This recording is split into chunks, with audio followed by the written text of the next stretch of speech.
Good evening. Happy Wednesday. Someone asked me to review this video, and I just had to stop on the title, where he asks, what is the, in quotes, probable cause standard, end quote, what is it?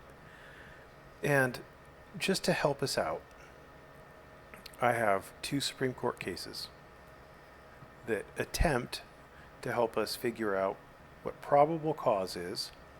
That's Illinois v. Gates, which I think has the best description of probable cause. And for reasonable suspicion, I have U.S. v. Socolow. And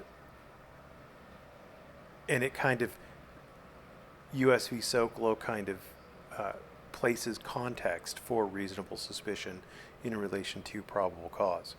So the best definition that I am aware of for probable cause is that there's no numerical precise way of doing it, but it's just only probability and not a prima facie showing. Prima facie means on its face, I think. It's like at first glance or something.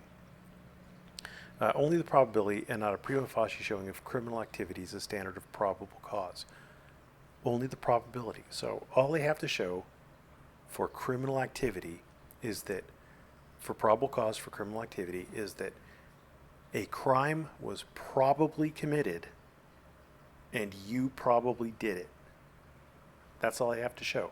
And they have to show that by using objective evidence that a reasonably prudent person would, after reviewing the evidence, would believe that, yeah, you probably committed a crime.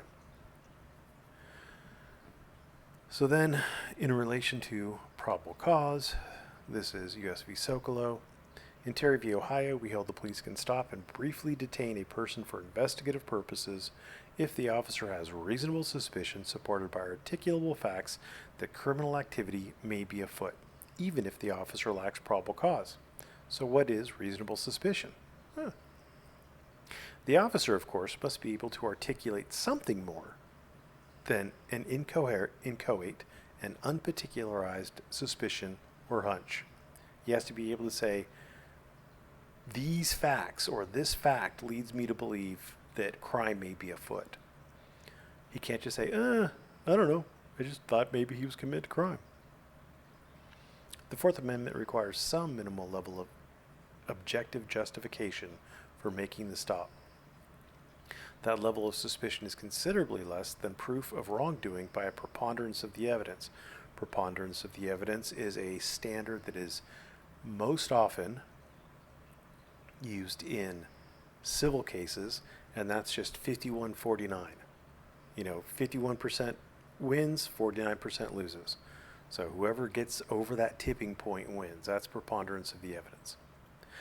We've held that probable cause means a fair probability that contraband or evidence of a crime will be found, and that the level of suspicion required for a Terry stop, that would be the reasonable suspicion, is obviously less demanding than that for probable cause.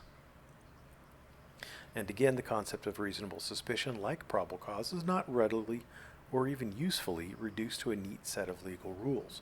So what is the difference between probable cause and reasonable suspicion? And that's a great question. And I've never heard a good answer to it. I assume it's just the weight of evidence. And where that evidence hits a tipping point, I don't know. I honestly don't know. The Supreme Court's never put a numerical value to it. They refuse to. And it's just basically what the courts think. So there's an old saying that a DA could indict a ham sandwich. Now, to indict someone, generally speaking, in front of a grand jury, you have to convince the grand jury that you have probable cause, and then they will indict someone on the felony charge. There's a reason for that saying that a DA can indict a ham sandwich. It's because it's incredibly easy to show probable cause, and it's even easier to show reasonable suspicion, which is why I think that if any officer ever detains someone and ends up in court over it and can't articulate facts sufficient to form a basis for reasonable suspicion, that officer should no longer be a police officer, period. They're just too stupid. All right, so that's the probable cause standard. And let's see. So he says, let's see some, cop says, let's see some ID. What do you say? What is probable cause standard? What is it? That doesn't make any sense to me, but okay, let's hear him teach. We're going to go with teaching time, Chillie. YouTube. I'm down here in Tempe. I'm going to talk to some students and some non-students. Let me see if these guys... Hey, let me ask you guys a question real quick. If I'm a cop and I walk up to you, and I... Did he say he's in Tempe? Tempe, Arizona? I didn't catch that. Let's see if I can't get a transcript. He's in Tempe. Okay. I say, hey, let me see some ID. How are you going to respond to that? Say, for what? Okay. Because I'm suspicious of you. What I do? I'm black. I need to see your ID. Nah, you ain't seen my ID. Why? Well, if you don't give me your ID, I'm going to arrest you. What are you going to say? Where your badge at? Where's your badge number? I'm not a cop, but I'm saying if I... No, that's what I was saying. Like, that's what I would say. That's what I would say. My name is decastro, badge number, never would I be a cop. But... No, I feel you. But what do you say to that? What do you say when I say, give me your ID now or I'm going to arrest you? What crimes have I committed? Am I being detained? Am I being detained?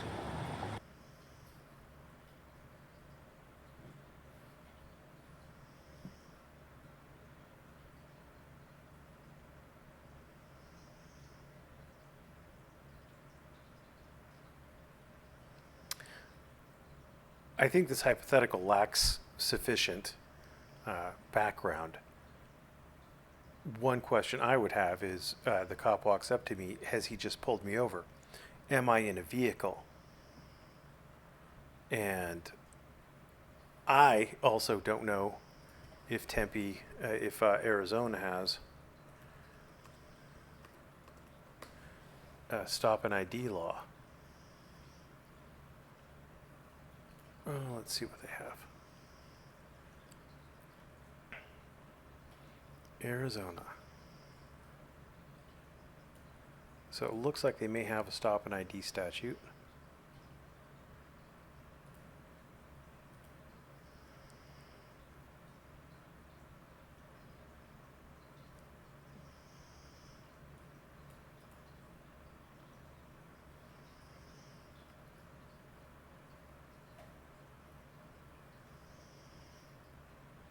Wait, that's not... Where is the damn thing?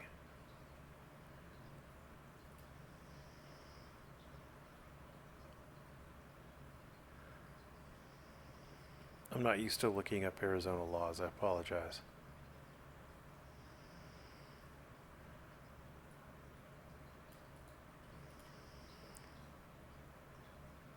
All right.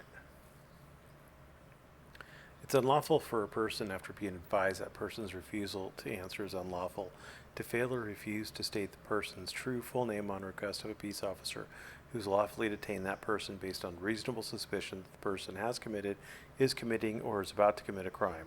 A person detained under the section shall state the person's true full name, but shall not be compelled to answer any other inquiry of the police officer.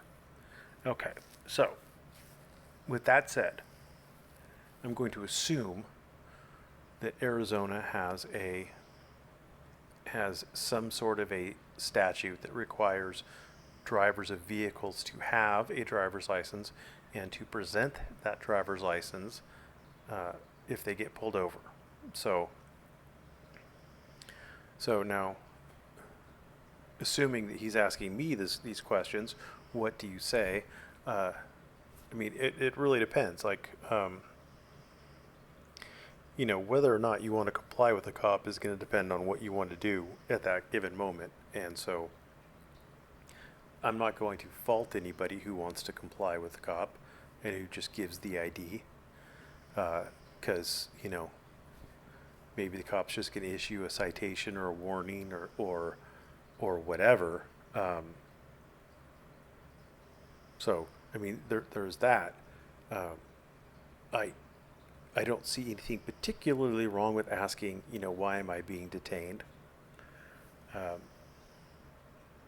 don't have a problem with that at all, but I have seen way too many videos where people try to play I'm just going to keep asking the cop questions and never actually do what the cop is asking me to do, and they end up getting arrested, and they scream out as they're being handcuffed.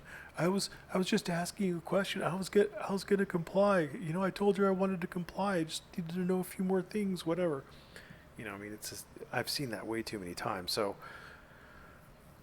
in Arizona, considering how, number one, I don't know what the cop knows, what facts he will be able to articulate when you get to court.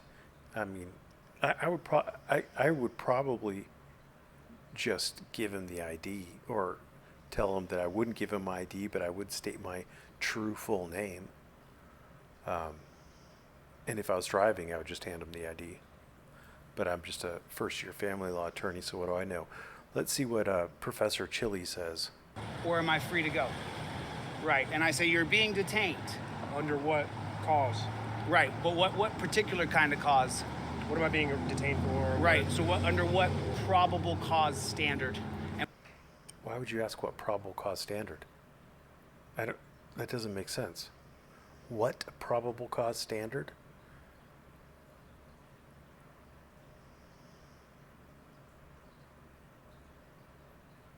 But I have no idea what he's trying to say. I have no idea what he's trying to say there. Hold on a second. I'm sorry. detained. Under what cause? Right, but what particular kind of cause? What am I being detained for? Right, so under what probable cause standard? And where is the probable? Wait. If you're being detained, all the cop has to have to detain you is reasonable suspicion. But he doesn't have to tell you. He doesn't have to tell you why you're being detained. Well, I don't know. Maybe Arizona has some sort of a law where officers do have to tell you why you're being detained. But I'm not aware of any just general constitutional requirement that a cop tells you why you're being detained. That doesn't make any sense. I mean, I get it. You ask, like, why am I being detained? But once he says you're being detained because whatever, or he refuses to answer, once you've asked that question, I mean, why would you ask what probable cause standard? That doesn't make any sense. I have no idea what he's going for here. Maybe he'll clear it up. Cause standard come from? I don't know, man. Fourth Amendment. Fourth Amendment. And how do you get how do you get reasonable articulable suspicion? What's that come from? Fourth Amendment? Terry versus Ohio, 1960. Wait a minute. The probable cause standard is based out of the Fourth Amendment, because the Fourth Amendment says that warrants shall not issue but upon probable cause, supported by oath or affirmation. Let's see, Fourth Amendment to the U.S. Constitution.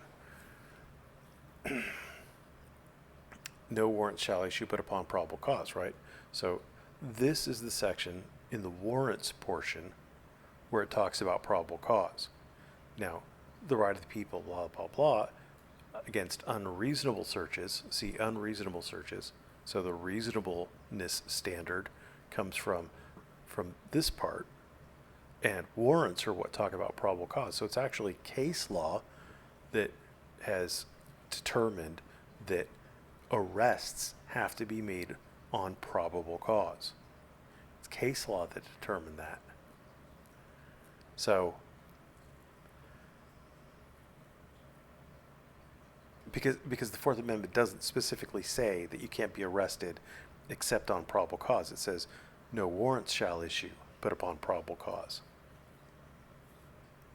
See, that is full text. Like, it doesn't say that.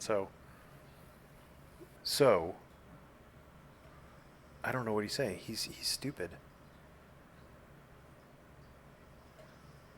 But now so maybe he's trying to differentiate between the probable cause standard and reasonable suspicion. So 68. Why was Terry versus Ohio passed? You tell me, man. what do you mean passed? Why was Terry versus Ohio passed? What does that mean?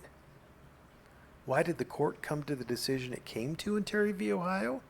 Is that why did the Supreme Court accept it for grant certiorari, whatever? I mean, but you don't Terry versus Ohio wasn't passed. It wasn't a bill that went through Congress and then the president signed off on it. Terry versus Ohio originated out of the 14th Amendment. The question in front of the court in Terry v. Ohio was, we had just figured out in Mapp versus Ohio that the Fourth Amendment applies to the states. Mapp versus Ohio was a few years before Terry v. Ohio. So Mapp versus Ohio says, the states have to comply with the Fourth Amendment. All right. Now, the states had been doing this thing where they stop people. Basically, they were doing Terry stops. And, all of a sudden, the Fourth Amendment applies. And the Fourth Amendment, as interpreted by the Supreme Court, means that you can't arrest someone unless you have probable cause. And so the question that made its way through to the Supreme Court was, can you do something short of an arrest? Can you detain someone without probable cause? Or is a detainment an arrest? Are you just playing semantics? The defense said, no, it's an arrest. I mean, he wasn't free to go. It's an arrest. He's been arrested. You have to redefine the word arrest. And the prosecution said, well, it wasn't really an arrest. He was just detained. It was just a minor inconvenience. That's what the court was dealing with. And I believe that Thurgood Marshall was on the Supreme Court. Yeah, load. Associate Justice from 67, the year before. So in Terry v. Ohio.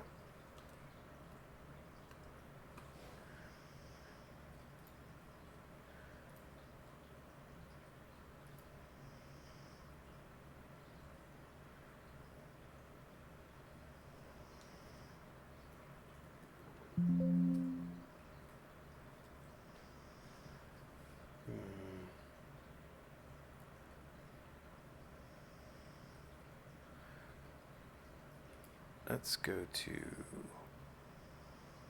Wikipedia.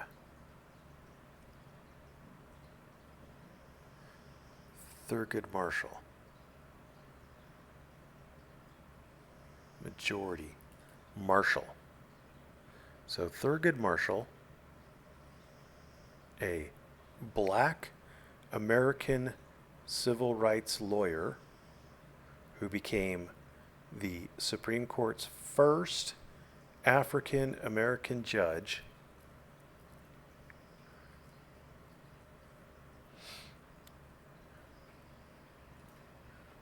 voted with the majority on Terry v. Ohio.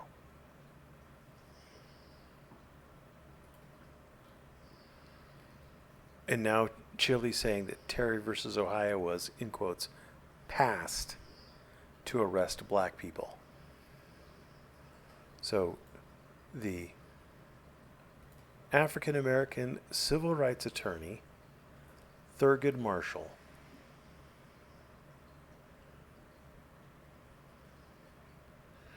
who led the NAACP Legal Defense and Education Fund, who coordinated the assault on racial segregation in schools, won 29 out of the 32 civil rights cases he argued before the Supreme Court, culminating in the Supreme Court's landmark 1954 decision in Brown versus Board of Education.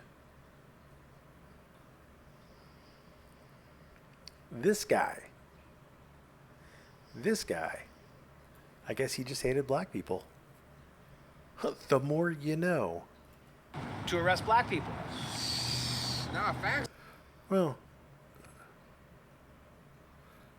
technically it was to detain, not arrest.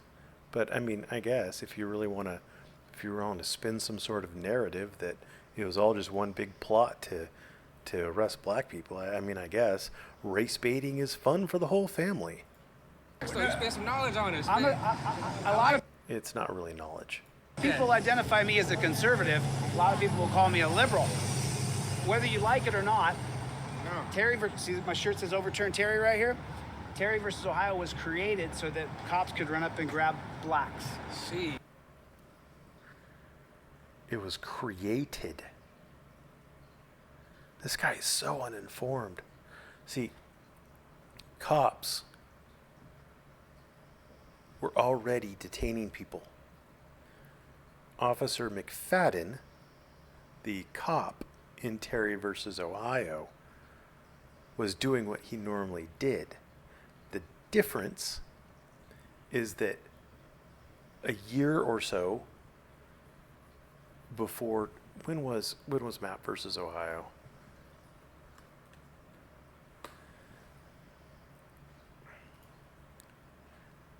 It was decided in 61, and then Terry versus Ohio Terry was arrested when?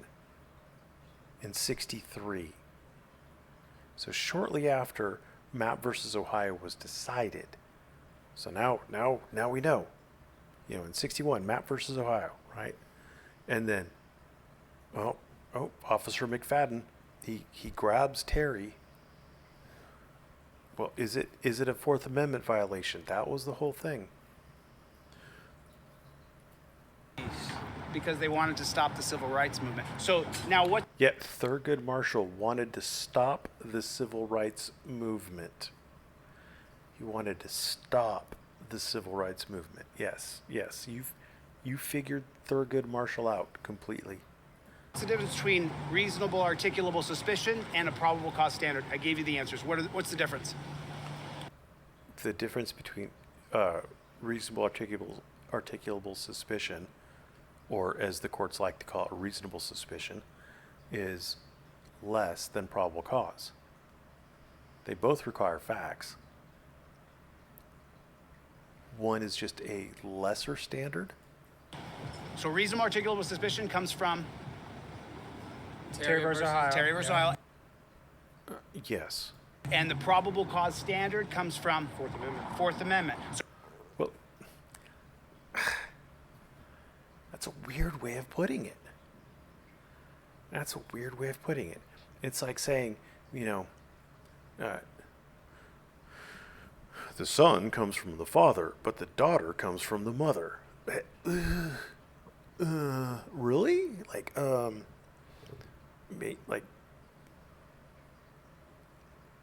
both the probable cause standard and the reasonable suspicion standard come from the Fourth Amendment. They both do. They were decided in different cases that you needed probable cause to make an arrest, and you needed reasonable suspicion to make a detention, because one was dealing with an arrest and the other one was dealing with a detention, or something less than an arrest, or something arguably less than arrest, I guess. It wasn't until the Supreme Court decided that there was something less than arrest. Anyway, but you get the point. They're both based on the Fourth Amendment. You might disagree with the court's analysis in one of them and not the other, but they both come from the Fourth Amendment. So he got it exactly correct. What's your name, bro? Andre. Andre, you got an Instagram and anybody can find you? Yes, sir. Yes, sir. Dre's World. Dre's World, DRESWORLD. And you, sir? Hi, Cedric. Two eyes. Hi, Cedric. Two eyes. All right, so that's it. So am I being detained or am I free to go? What's your probable cause to stop me? Probable cause means... They don't need probable cause to stop you. We just established they needed, at a minimum, reasonable articulable suspicion. Or reasonable suspicion. He has me saying articulable now and there. It's reasonable suspicion supported by articulable facts that would lead you to believe that crime is afoot.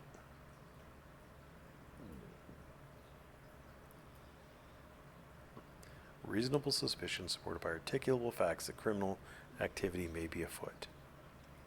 That's what a cop needs. Means exactly what, though? It's their suspicion. Their. No. What does probable cause mean?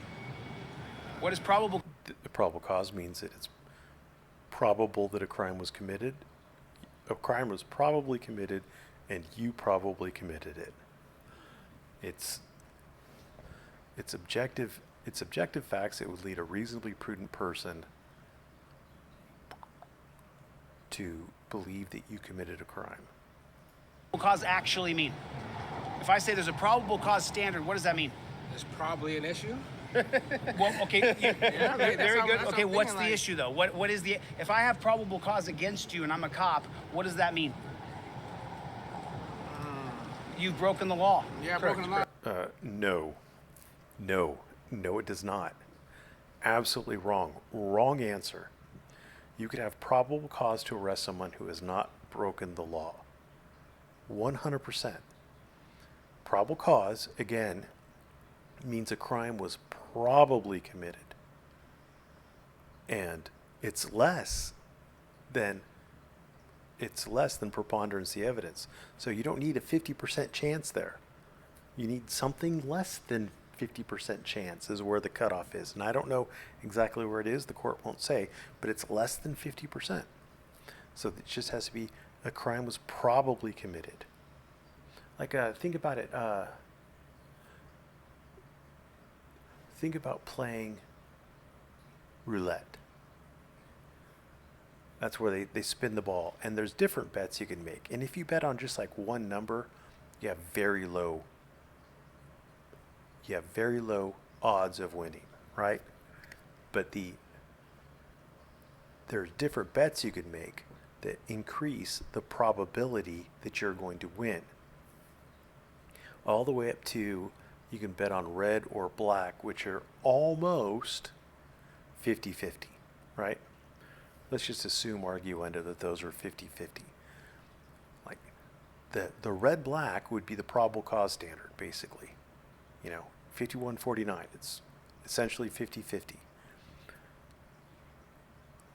Below that, somewhere that's not picking just a specific one number, but one of like the sets of numbers, that's kind of where probable cause lies.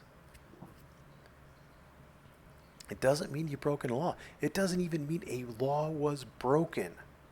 You can have probable cause to arrest somebody when a law wasn't even broken. And again, they can stop you based on reasonable suspicion. So I don't even know why we're having to deal with probable cause. They need probable cause to arrest you, not to stop you. Probable cause is when I can articulate a law that you have broken. So Probable cause is when I can articulate a law that you have broken. That doesn't even make sense. So, that doesn't, I don't even, I can't even, it does not mean that. It doesn't mean that. you don't get to see ID unless you can tell me the law that I've broken.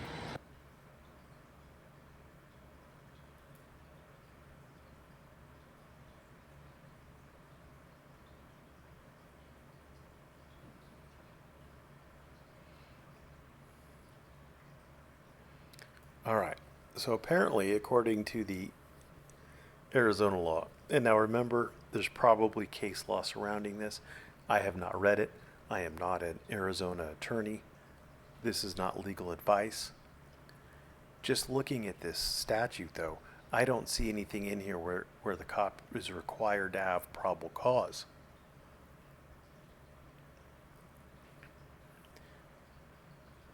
And Hibble versus 6th Judicial District of Nevada was a Supreme Court case, and in it there was a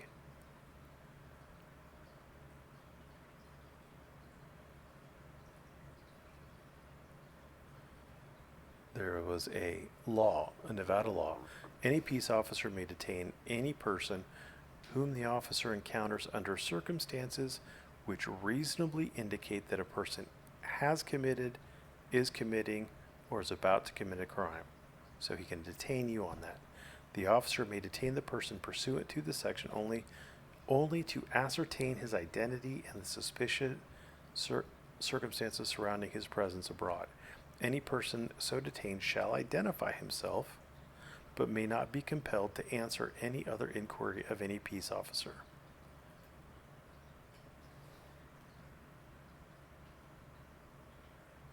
There we go. I know someone complained that I always have these things so small. I apologize. Doesn't that look similar? Doesn't that look pretty similar?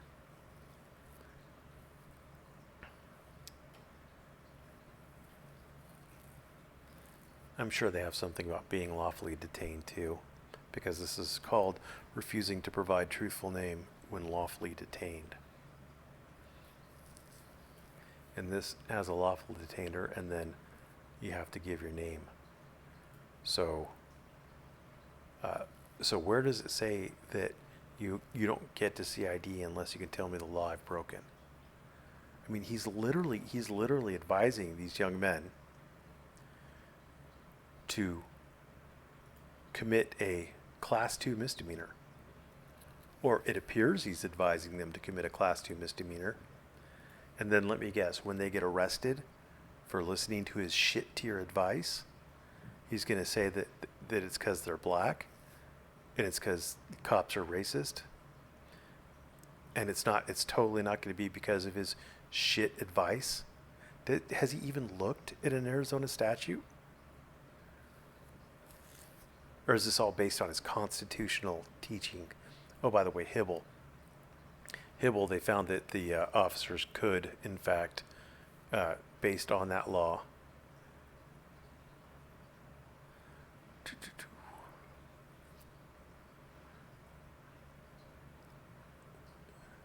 the stop did not.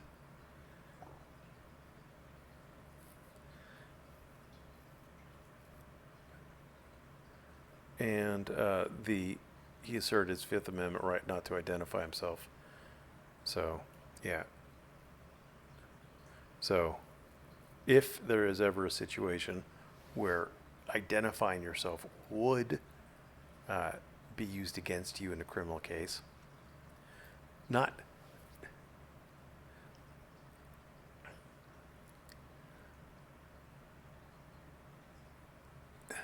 so your name isn't evidence of a crime. There might be, like, say for example, there's a warrant out for your arrest, right? You know, Billy Bob McGillicuddy. You know, there's a warrant out for the arrest of Billy Bob McGillicuddy, and you know that there's a warrant out for your arrest. You can't plead the Fifth not to give your name because your name isn't evidence of a crime. The crime isn't being named Billy Bob McGillicuddy. The crime is whatever you did that justified the warrant that is now out for your arrest. I know it's a people stumble on that distinction, but I've never seen a situation where someone successfully took the Fifth over their name. Because again, it's not a crime to have a name. So. Correct. Does that make sense? Yeah, I like that. I'm So- learning something new every day. What about a stop and ID state? This is the stop and ID state, so you got to give me your ID. Is that right? Well, yes, assuming the officer has reasonable suspicion. But he doesn't have to prove to you he has reasonable suspicion. He has to advise you that your refusal to answer is unlawful. He doesn't have to prove to you that he has reasonable suspicion. He has to advise you that your refusal to answer is unlawful. No, I don't think that is right. Nah, even if it is, I don't think it is. it's not right. Yeah. You have to have a probable cause standard to get my identification. He has to have reasonable suspicion. He has to have reasonable suspicion. You're just giving terrible advice, Chillie. Terrible. Hibble says you're giving terrible advice. Still. Meaning, and what's a probable cause standard? I can articulate That a crime's been committed. that a crime has been committed. Boom. Thank you, man. What case is he citing from? Is he just making the stuff up as he goes? What's your IG? Delete laws. laws. Oh, it's on YouTube. It's on my IG is Chillie right now, man. Chillie decastro _2020. You guys are on right now. Go ahead and subscribe. There's my card. That's my YouTube account. My He has a YouTube card. Oh, Lord. Instagram is Chillie decastro LE What's your underscore YouTube account? delete laws. $3. And then some of the people will post the actual Instagram in there. Yeah, he popped up first thing when I put in delete law. Oh, wait till you find the. Oh, right shit, there, right? You're on right now, guys. Sure, a picture. What's up, Playboy? You are on right. All right, you guys have a good Yeah, day. have a good day, Thank man. you. I Appreciate appreciate you. it. Appreciate it. Okay, so we're out here in Tempe, Arizona. Gonna talk to some people here. Just got a haircut. How you guys doing? God bless. So we're just gonna talk to some folks about what a probable cause standard is. You mean you're going to misinform people about what it is? What exactly that means and why it's important. And that's what we're going to talk about today. And I just want to solidify to the people at home when you watch this, I want you guys to be able to articulate, number one, what's reasonable articulable suspicion? Number two, what is a probable cause standard? And number I would love for you to be able to articulate those, Chillie, because you've been just effing those up. three, what exactly does that mean? Hey, can I? Three, what exactly is what? Wait, hold on. One, what's reasonable articulable suspicion? Number two, what is the probable cause standard? And number three, what exactly does that mean? I have no idea what he's trying to say there. Can I ask you guys a question? If I'm a cop and I walk up to you and I say, hey, let me see some ID, what are you going to say to me? No. No. I say, I'm detaining you. Give me your identification now. What are you going to say to me? I would honestly, I have no idea. Am I being detained? What do you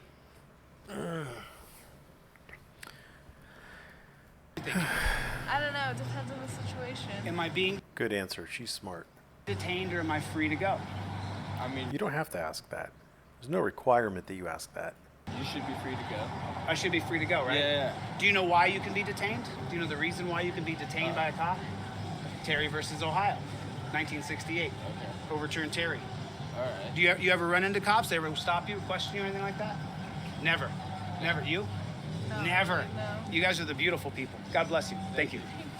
Let's see who else has some information here. Oh, I kind of like my little section over there. It was a little better shade, a little bit better shade. Let's get a couple more people here. Why does he always open his mouth up like that when he's adjusting his glasses? Yeah, we're gonna go back and see it. All the weird face movements.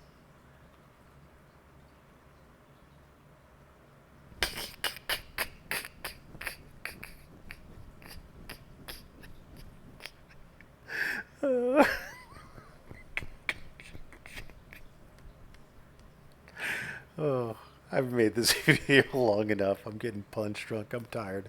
Anyway, don't listen to Chillie. He has no idea what he's talking about. Thanks for watching. Have a great day.